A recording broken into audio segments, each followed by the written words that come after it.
लीजिए सुनिए मुंशी प्रेमचंद की लिखी कहानी पंच परमेश्वर। जुम्मन शेख और अलगू चौधरी में गाढ़ी मित्रता थी। साझे में खेती होती थी, कुछ लेन देन में भी साझा था। एक को दूसरे पर अटल विश्वास था। जुम्मन जब हज करने गए थे तब अपना घर अलगू को सौंप गए थे, और अलगू जब कभी बाहर जाते तो जुम्मन पर अपना घर छोड़ देते थे। उनमें न खान पान का व्यवहार था, न धर्म का नाता, केवल विचार मिलते थे। मित्रता का मूल मंत्र भी यही है। इस मित्रता का जन्म उसी समय हुआ था जब दोनों मित्र बालक ही थे और जुम्मन के पूज्य पिता जुमराती उन्हें शिक्षा प्रदान करते थे। अलगू ने गुरुजी की बहुत सेवा की थी, खूब रकाबियां मांजी, खूब प्याले धोए। उनका हुक्का एक क्षण के लिए भी विश्राम न लेने पाता था, क्योंकि प्रत्येक चिलम अलगू को आधे घंटे तक किताबों से अलग कर देती थी। अलगू के पिता पुराने विचारों के मनुष्य थे। उन्हें शिक्षा की अपेक्षा गुरु की सेवा शुश्रूषा पर अधिक विश्वास था। वो कहते थे कि विद्या पढ़ने से नहीं आती, जो कुछ होता है गुरु के आशीर्वाद से। बस गुरुजी की कृपा दृष्टि चाहिए। अतएव यदि अलगू पर जुमराती शेख के आशीर्वाद अथवा सत्संग का कुछ फल न हुआ तो ये मानकर संतोष कर लेगा कि विद्योपार्जन में उसने यथाशक्ति कोई बात उठा नहीं रखी। विद्या उसके भाग्य ही में न थी तो कैसे आती। मगर जुमराती शेख स्वयं आशीर्वाद के कायल न थे। उन्हें अपने सोटे पर अधिक भरोसा था, और उसी सोटे के प्रताप से आज आसपास के गांव में जुम्मन की पूजा होती थी। उनके लिखे हुए रेहरनामे या बैनामे पर कचहरी का मुहर्रिर भी कलम न उठा सकता था। हल्के का डाकिया, कांस्टेबल और तहसील का चपरासी सब उनकी कृपा की आकांक्षा रखते थे। अतएव अलगू का मान उनके धन के कारण था, तो जुम्मन शेख अपनी अनमोल विद्या से ही सबके आदर पात्र बने थे। जुम्मन शेख की एक बूढ़ी खाला थी। उनके पास कुछ थोड़ी सी मिल्कियत थी, परंतु उसके निकट संबंधियों में कोई न था। जुम्मन ने लंबे चौड़े वादे करके वो मिल्कियत अपने नाम लिखवा ली थी। जब तक दान पत्र की रजिस्ट्री न हुई थी तब तक खालाजान का खूब आदर सत्कार किया गया। उन्हें खूब स्वादिष्ट पदार्थ खिलाए गए। हलवे पुलाव की वर्षा सी की गई, पर रजिस्ट्री की मोहर ने इन खातिरदारियों पर भी मानो मुहर लगा दी। जुम्मन की पत्नी करीमन रोटियों के साथ कड़वी बातों के कुछ तेज तीखे सालन भी देने लगी। जुम्मन शेख भी निष्ठुर हो गए। अब बेचारी खालाजान को प्राय नित्य ही ऐसी बातें सुननी पड़ती थी। बुढ़िया न जाने कब तक जिएगी। 2-3 बीघे ऊसर क्या दे दिया, मानो मोल ले लिया है। बघारी दाल के बिना रोटियां नहीं उतरती। जितना रुपया इसके पेट में झोंक चुके उतने से तो अब तक गांव मोल ले लेते। कुछ दिन खालाजान ने सुना और सहा, पर जब न सहा गया तब जुम्मन से शिकायत की। जुम्मन ने स्थानीय कर्मचारी गृह स्वामी के प्रबंध में दखल देना उचित न समझा। कुछ दिन तक और यूं ही रोध होकर काम चलता रहा। अंत में एक दिन खाला ने जुम्मन से कहा, बेटा तुम्हारे साथ मेरा निर्वाह न होगा, तो मुझे रुपये दे दिया करो, मैं अपना पका खा लूंगी। जुम्मन ने धृष्टता के साथ उत्तर दिया, रुपए यहाँ क्या फलते हैं? खाला ने नम्रता से कहा, मुझे कुछ रूखा सूखा चाहिए भी कि नहीं? जुम्मन ने गंभीर स्वर से जवाब दिया, तो कोई ये थोड़ी ही समझा था कि तुम मौत से लड़कर आई हो। खाला बिगड़ गई। उन्होंने पंचायत करने की धमकी दी। जुम्मन हंसे, जिस तरह कोई शिकारी हिरन को जाल की तरफ जाते देखकर मन ही मन हंसता है। वो बोले, हाँ जरूर पंचायत करो, फैसला हो जाए। मुझे भी ये रात दिन की खटखट पसंद नहीं। पंचायत में किसकी जीत होगी, इस विषय में जुम्मन को कुछ भी संदेह न था। आसपास के गांव में ऐसा कौन था जो उसके अनुग्रहों का ऋणी न हो? ऐसा कौन था जो उसको शत्रु बनाने का साहस कर सके? किसमें इतना बल था जो उसका सामना कर सके? आसमान के फरिश्ते तो पंचायत करने आवेंगे नहीं। इसके बाद कई दिन तक बूढ़ी खाला हाथ में एक लकड़ी लिए आसपास के गांव में दौड़ती रही। कमर झुककर कमान हो गई थी। एक एक पग चलना दूभर था, मगर बात आ पड़ी थी। उसका निर्णय करना जरूरी था। बिरला ही कोई भला आदमी होगा जिसके सामने बुढ़िया ने दुख के आंसू न बहाए हों।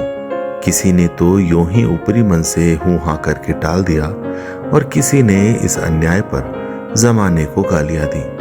कहा कब्र में पांव लटके हुए हैं, आज मरे कल दूसरा दिन, पर हवस नहीं मानती। अब तुम्हें क्या चाहिए? रोटी खाओ और अल्लाह का नाम लो। तुम्हें अब खेती बाड़ी से क्या काम है? कुछ ऐसे सज्जन भी थे जिन्हें हाथ से रस के रसास्वादन का अच्छा अवसर मिला। झुकी हुई कमर, पोपला मुंह, सनके से बाल, इतनी सामग्री एकत्र हो तब हंसी क्यों ना आवे। ऐसे न्यायप्रिय, दयालु, दीन वत्सल पुरुष बहुत कम थे जिन्होंने उस अबला के दुखड़े को गौर से सुना हो और उसको सांत्वना दी हो। चारों ओर से घूम घाम कर बेचारी अलगू चौधरी के पास आई, लाठी पटक दी और दम लेकर बोली, बेटा तुम भी दम भर के लिए मेरी पंचायत में चले आना। अलगू ने कहा, मुझे बुलाकर क्या करोगी? कई गांव के आदमी तो आवेंगे ही। खाला ने कहा, अपनी विपत तो सबके आगे रो आई, अब आने न आने का अख्तियार उनको है। यूं आने को आ जाऊंगा मगर पंचायत में मुंह न खोलूंगा। खाला ने कहा, क्यों बेटा? अब इसका क्या जवाब दूं? अपनी खुशी, जुम्मन मेरा पुराना मित्र है, उससे बिगाड़ नहीं कर सकता। खाला ने कहा, बेटा क्या बिगाड़ के डर से ईमान की बात न कहोगे? हमारे सोए हुए धर्म ज्ञान की सारी संपत्ति लुट जाए तो उसे खबर नहीं होती, परंतु ललकार सुनकर वो सचेत हो जाता है, फिर उसे कोई जीत नहीं सकता। अलगू इस सवाल का कोई उत्तर न दे सका, पर उसके हृदय में ये शब्द गूंज रहे थे, क्या बिगाड़ के डर से ईमान की बात न कहोगे? संध्या समय एक पेड़ के नीचे पंचायत बैठी। शेख जुम्मन ने पहले से ही फर्श बिछा रखा था। उन्होंने पान, इलायची, हुक्के, तंबाकू आदि का प्रबंध भी किया था। हाँ, वो स्वयं अलबत्ता अलगू चौधरी के साथ जरा दूर पर बैठे हुए थे। जब पंचायत में कोई आ जाता था तब दबे हुए सलाम से उसका स्वागत करते थे। जब सूर्य अस्त हो गया और चिड़ियों की कलरव युक्त पंचायत पेड़ों पर बैठी, तब यहां भी पंचायत शुरू हुई। फर्श की एक एक अंगुल जमीन भर गई, पर अधिकांश दर्शक ही थे। निमंत्रित महाशयों में से केवल वे ही लोग पधारे थे जिन्हें जुम्मन से अपनी कुछ कसर निकालनी थी। एक कोने में आग सुलग रही थी। नाई ताबड़तोड़ चिलम भर रहा था। ये निर्णय करना असंभव था कि सुलगते हुए उपलों से अधिक धुआं निकलता था या चिलम के दमों से। लड़के इधर उधर दौड़ रहे थे, कोई आपस में गाली गलौज करते और कोई रोते थे। चारों तरफ कोलाहल मच रहा था। गांव के कुत्ते इस जमाव को भूत समझकर झुंड के झुंड जमा हो गए थे। पंच लोग बैठ गए तो बूढ़ी खाला ने उनसे विनती की, पंचों, आज 3 साल हुए मैंने अपनी सारी जायदाद अपने भांजे जुम्मन के नाम लिख दी थी। इसे आप लोग जानते ही होंगे। जुम्मन ने मुझे ताहयात रोटी कपड़ा देना कबूल किया। साल भर तो मैंने इसके साथ रो धोकर काटा, पर अब रात दिन का रोना नहीं सहा जाता। मुझे न पेट की रोटी मिलती है न तन का कपड़ा। बेकस बेवा हूं, कचहरी दरबार नहीं कर सकती। तुम्हारे सिवा और किसको अपना दुख सुनाऊं? तुम लोग जो राह निकाल दो उसी राह पर चलूं। अगर मुझ में कोई ऐब देखो तो मेरे मुंह पर थप्पड़ मारो। जुम्मन में बुराई देखो तो उसे समझाओ, क्यों एक बेकस की आह लेता है। मैं पंचों का हुक्म सिर माथे पर चढ़ाऊंगी। रामधन मिश्र, जिनके कई असामियों को जुम्मन ने अपने गांव में बसा लिया था, बोले, जुम्मन मियां, किसे पंच बदते हो? अभी से इसका निपटारा कर लो, फिर जो कुछ पंच कहेंगे वही मानना पड़ेगा। जुम्मन को इस समय सदस्यों में विशेषकर वे ही लोग दिख पड़े जिनसे किसी न किसी कारण उनका वैमनस्य था। जुम्मन बोले, पंचों का हुक्म अल्लाह का हुक्म है।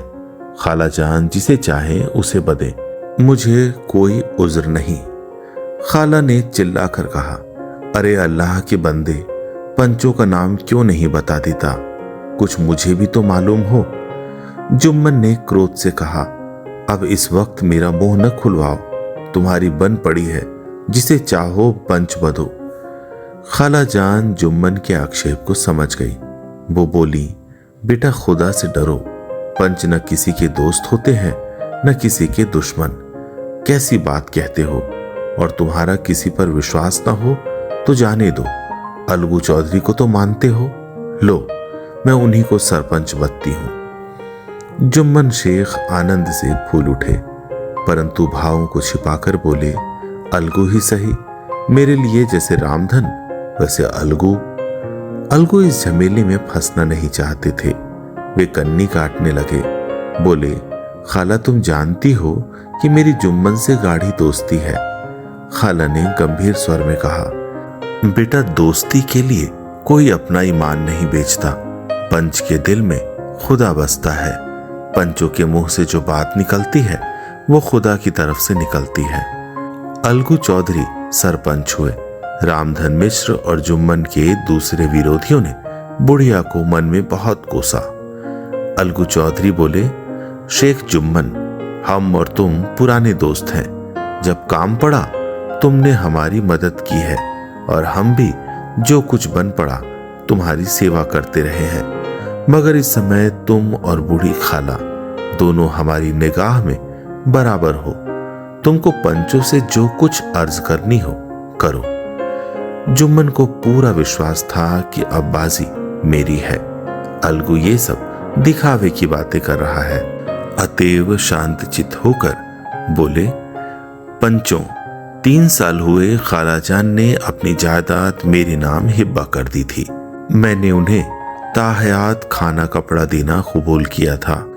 खुदा गवाह है, आज तक मैंने खालाजान को कोई तकलीफ नहीं दी। मैं उन्हें अपनी माँ के समान समझता हूँ। उनकी खिदमत करना मेरा फर्ज है। मगर औरतों में जरा अनबन रहती है, उसमें मेरा क्या बस है। खालाजान मुझसे माहवार खर्च मांगती है। जायदाद जितनी है वो पंचों से छिपी नहीं। उससे इतना मुनाफा नहीं होता है कि माहवार खर्च दे सकूं। इसके अलावा हिब्बा नामे में माहवार खर्च का कोई जिक्र नहीं तो मैं भूल कर भी इस झमेले में न पड़ता। बस मुझे यही कहना है। आइंदा पंचों का अख्तियार है, जो फैसला चाहे करें। अलगू चौधरी को हमेशा कचहरी से काम पड़ता था, अतएव वो पूरा कानूनी आदमी था। उसने जुम्मन से जिरा शुरू की। एक एक प्रश्न जुम्मन के हृदय पर हथौड़े की चोट की तरह पड़ता था। रामधन मिश्र इन प्रश्नों पर मुग्ध हुए जाते थे। जुम्मन चकित थे कि अलगू को क्या हो गया। अभी ये अलगू मेरे साथ बैठा हुआ कैसी कैसी बातें कर रहा था। इतनी ही देर में ऐसी काया पलट हो गई कि मेरी जड़ खोदने पर तुला हुआ है। न मालूम कब की कसर ये निकाल रहा है।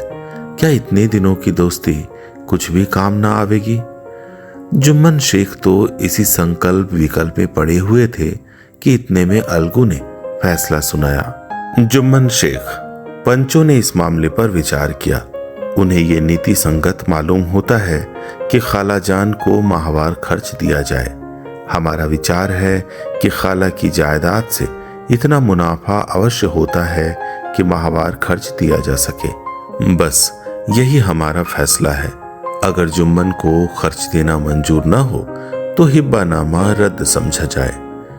ये फैसला सुनते ही जुम्मन सन्नाटे में आ गए।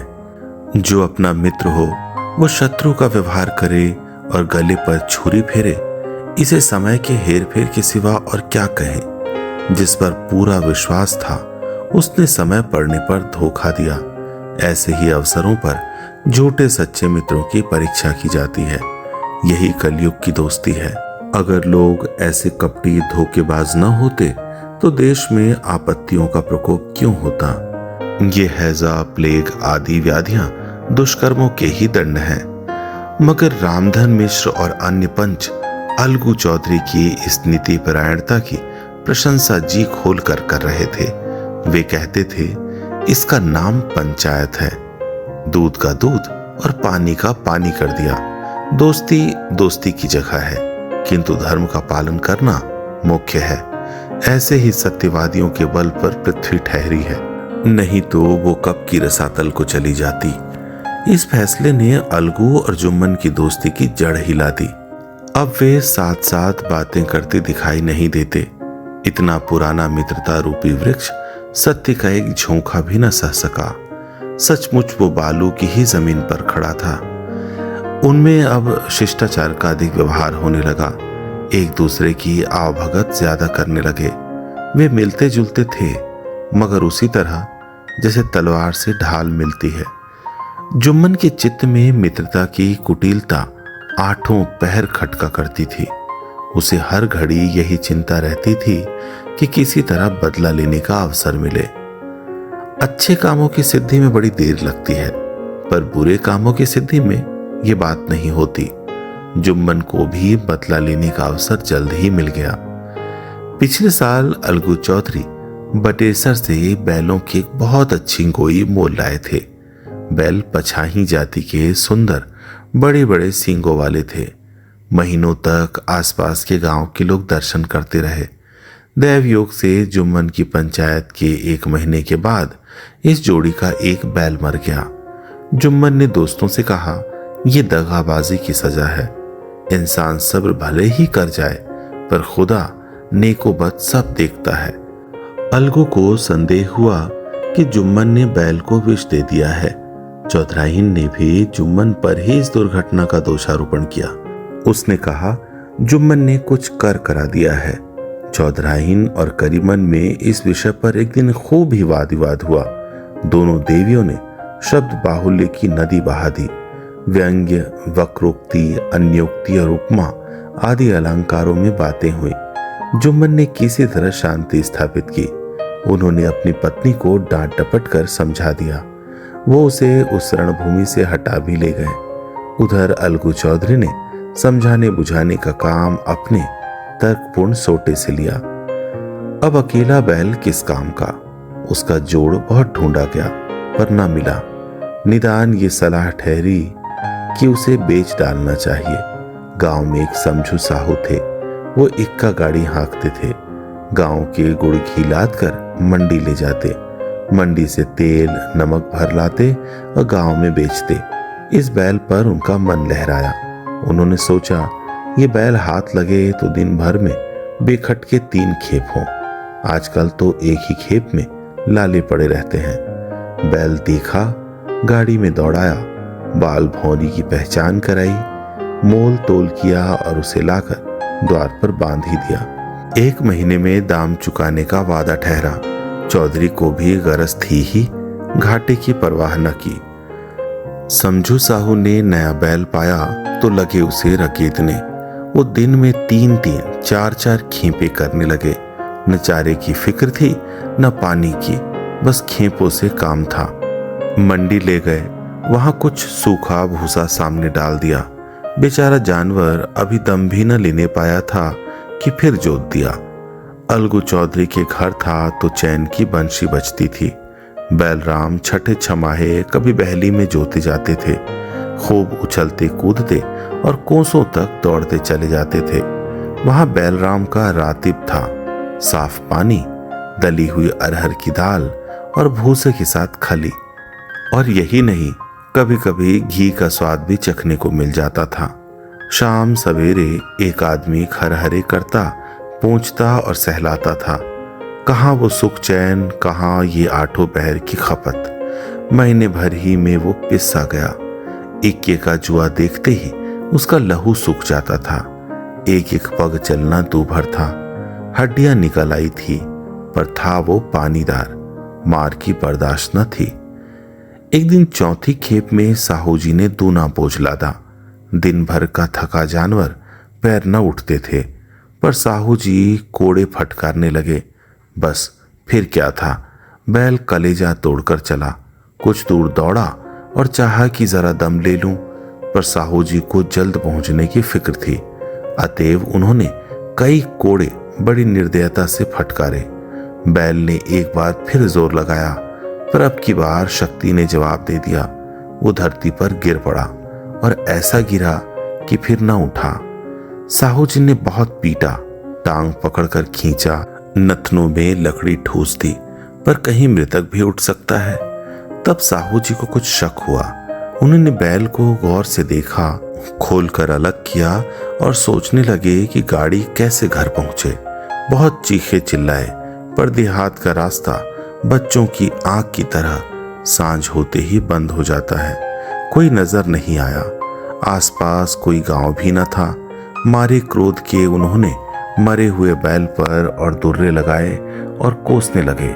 अभागे, तुझे मरना ही था तो घर पहुंचकर मरता, ससुरा बीच रास्ते में ही मर रहा।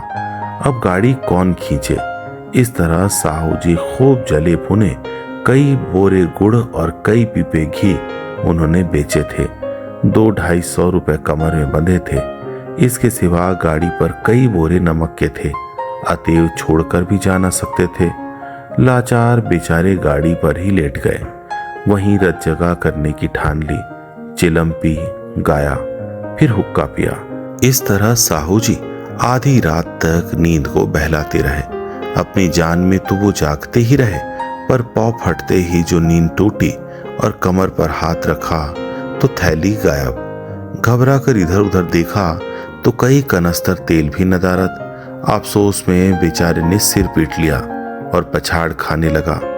प्रातःकाल रोते बिलखते घर पहुंचे। सहुआइन ने जब ये बुरी सुनावनी सुनी तब पहले तो रोई, फिर अलगू चौधरी को गालियां देने लगी। निगोड़े ने ऐसा कुलच्छिन बैल दिया कि जन्म भर की कमाई लुट गई। इस घटना को हुए कई महीने बीत गए। अलगू जब अपने बैल के दाम मांगते तब साहू और सहुआइन दोनों ही झल्लाए हुए कुत्ते की तरह चढ़ बैठते और अंड बंड बकने लगते।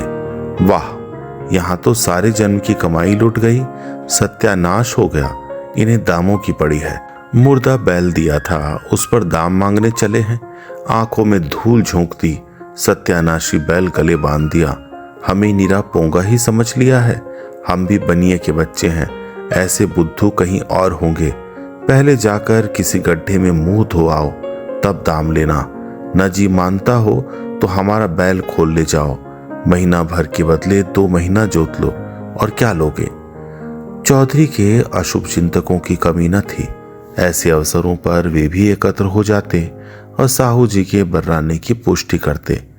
परंतु 150 रुपए से इस तरह हाथ धो लेना आसान न था। एक बार वो भी गर्म पड़े। साहू जी बिगड़ कर लाठी ढूंढने घर में चले गए। अब सहुआइन ने मैदान लिया। प्रश्नोत्तर होते होते हाथापाई की नौबत आ गई। सहुआइन ने घर में घुसकर किवाड़ बंद कर लिए। शोरगुल सुनकर गांव के भले मानस जमा हो गए। उन्होंने दोनों को समझाया। साहू जी को दिलासा देकर घर से निकाला। वो परामर्श देने लगे कि इस तरह से काम न चलेगा। पंचायत कर लो, जो कुछ तय हो जाए उसे स्वीकार कर लो। साहू जी राजी हो गए। अलगू ने भी हामी भर ली। पंचायत की तैयारियां होने लगी। दोनों पक्षों ने अपने अपने दल बनाने शुरू किए। इसके बाद तीसरे दिन उसी वृक्ष के नीचे पंचायत बैठी। वही संध्या का समय था। खेतों में कौवे पंचायत कर रहे थे। विवादग्रस्त विषय था ये कि मटर की फलियों पर उनका कोई स्वत्व है या नहीं, और जब तक ये प्रश्न हल न हो जाए तब तक वे रखवाले की पुकार पर अपनी अप्रसन्नता प्रकट करना आवश्यक समझते थे। पेड़ की डालियों पर बैठी शुक मंडली में ये प्रश्न छिड़ा हुआ था कि मनुष्यों को उन्हें बेमुरावत कहने का क्या अधिकार है, जब उन्हें स्वयं अपने मित्रों से दगा करने में भी संकोच नहीं होता। पंचायत बैठ गई तो रामधन मिश्र ने कहा, अब देरी क्या है, पंचों का चुनाव हो जाना चाहिए। बोलो चौधरी, किस किस को पंच बदते हो। अलगू ने दीन भाव से कहा, समझू साहू ही चुन ले। समझू खड़े हुए और कड़क कर बोले, मेरी ओर से जुम्मन शेख। जुम्मन का नाम सुनते ही अलगू चौधरी का कलेजा धक धक करने लगा, मानो किसी ने अचानक थप्पड़ मार दिया हो। रामधन अलगू के मित्र थे। वो बात को ताड़ गए। पूछा, क्यों चौधरी, तुम्हें कोई उज्र तो नहीं। चौधरी ने निराश होकर कहा, नहीं, मुझे क्या उज्र होगा। अपने उत्तरदायित्व का ज्ञान बहुधा हमारे संकुचित व्यवहारों का सुधारक होता है। जब हम राह भूल कर भटकने लगते हैं, तब यही ज्ञान हमारा विश्वसनीय पथ प्रदर्शक बन जाता है। पत्र संपादक अपनी शांति कुटीर में बैठा हुआ कितनी धृष्टता और स्वतंत्रता के साथ अपनी प्रबल लेखनी से मंत्रिमंडल पर आक्रमण करता है, परंतु ऐसे अवसर आते हैं जब वो स्वयं मंत्रिमंडल में सम्मिलित होता है। मंडल के भवन में पग धरते ही उसकी लेखनी कितनी मर्मज्ञ, कितनी विचारशील, कितनी न्यायपरायण हो जाती है। इसका कारण उत्तरदायित्व का ज्ञान है। नवयुवक युवावस्था में कितना उद्दंड रहता है। माता पिता उसकी ओर से कितने चिंतित रहते हैं। वे उसे कुल कलंक समझते हैं, परंतु थोड़े ही समय में परिवार का बोझ सिर पर पड़ते ही वो अव्यवस्थित चित्त उन्मत्त युवक कितना धैर्यशील, कैसा शांत चित्त हो जाता है। ये भी उत्तरदायित्व के ज्ञान का फल है। जुम्मन शेख के मन में भी सरपंच का उच्च स्थान ग्रहण करते ही अपनी जिम्मेदारी का भाव पैदा हुआ। उसने सोचा, मैं इस वक्त न्याय और धर्म के सर्वोच्च आसन पर बैठा हूं। मेरे मुंह से इस समय जो कुछ निकलेगा वो देववाणी के सदृश है, और देववाणी में मेरे मनोविकारों का कदापि समावेश न होना चाहिए। मुझे सत्य से जौ भर भी टलना उचित नहीं। पंचों ने दोनों पक्षों से सवाल जवाब करने शुरू किए। बहुत देर तक दोनों दल अपने अपने पक्ष का समर्थन करते रहे।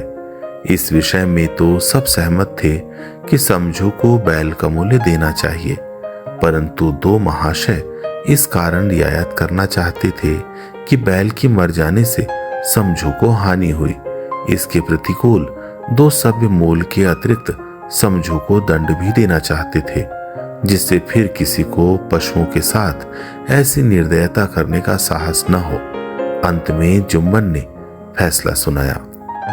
अलगू चौधरी और समझू साहू, पंचों ने तुम्हारे मामले पर अच्छी तरह विचार किया। समझू को उचित है कि बैल का पूरा दाम दें। जिस वक्त उन्होंने बैल लिया उसे कोई बीमारी न थी। अगर उसी समय दाम दे दिए जाते तो फिर आज समझू उसे फिर लेने का आग्रह न करते। बैल की मृत्यु केवल इस कारण हुई कि उससे बड़ा कठिन परिश्रम लिया गया और उसके दाने चारे का कोई अच्छा प्रबंध न किया गया। रामधन मिश्र बोले, समझू ने बैल को जानबूझकर मारा है, अतएव उससे दंड लेना चाहिए। जुम्मन बोले, ये दूसरा सवाल है, हमको इससे कोई मतलब नहीं। झगड़ू साहू ने कहा, समझू के साथ कुछ रियायत होनी चाहिए। जुम्मन बोले, ये अलगू चौधरी की इच्छा पर निर्भर है। ये रियायत करें तो उनकी भलमन से। अलगू चौधरी फूले न समाये, उठ खड़े हुए और जोर से बोले, पंच परमेश्वर की जय। इसके साथ ही चारों ओर से प्रतिध्वनि हुई, पंच परमेश्वर की जय। प्रत्येक मनुष्य जुम्मन की नीति को सराहता था। इसे कहते हैं न्याय। ये मनुष्य का काम नहीं, पंच में परमेश्वर वास करते हैं। ये उन्हीं की महिमा है। पंच के सामने खोटे को कौन खरा कह सकता है। थोड़ी देर बाद जुम्मन अलगू के पास आए और उनसे गले लिपट कर बोले, भैया, जब से तुमने मेरी पंचायत की तब से मैं तुम्हारा प्राणघातक शत्रु बन गया था, पर आज मुझे ज्ञात हुआ कि पंच के पद पर बैठकर न कोई किसी का दोस्त होता है न दुश्मन। न्याय के सिवा उसे और कुछ नहीं सूझता। आज मुझे विश्वास हो गया कि पंच की जबान से खुदा बोलता है। अलगू रोने लगे। इस पानी से दोनों के दिलों का मैल धुल गया। मित्रता की मुरझाई हुई लता फिर हरी हो गई।